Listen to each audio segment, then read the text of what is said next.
Depends in rain or shine, and it's funny, you know, it's June and everything, but where I live, it was really hot and sunny. It was 90 degrees Fahrenheit.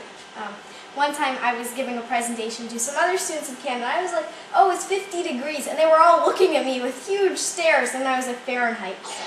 Yeah, it was 90 degrees Fahrenheit, and then now it's dropped. It dropped quite a bit, and there was actually rain and some thunder. And then now we're back to really warm. So no matter what weather you have, writing is a really good way to talk about it. And as a matter of fact, I did write a little bit about it. And you can write in notebooks or on pieces of cardboard. I don't know if any of you have tried that, but it's kind of fun.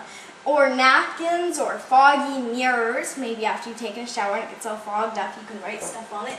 It's a big mirror, maybe a whole story. In school or in the middle of a tropical rainforest. In the light of the dawn or the darkness of the night. Write. Here are a few of the things you can write, and these are just a few. Stories, poems, essays, shopping lists, vacation plans, birthday invitations. I know the summer's coming up. So maybe some of you have written vacation plans. Or do any of you have birthdays coming up and you've written invitations for them? Oh, looks like a few of us do. Well, you're very lucky to have a birthday in June or July. So birthday invitations can be very fun to write. I make mine pretty fancy and use all kinds of big words. And people usually are like, what exactly am I invited to? Because I'll say something like this. Way too archaic for anybody to really understand. And so it looks pretty old.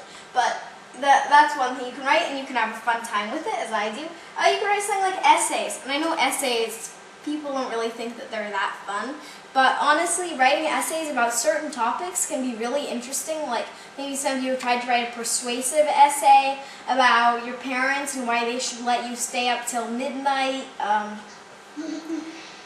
Persuasive essays are really powerful, especially when you have a good thesis statement and hook and conclusion and everything in between. So those are just a few of the things you can write. And where do we get ideas? You might know what you want to write, but where do you get the ideas for it? Well, from people, and I know that you guys are working with people with your character development, so writing about people that you know, and then pets. And let me see, I know you went to the zoo, and that is not quite pets, but and I really loved reading your poems. Let me see if I can make this a little bigger.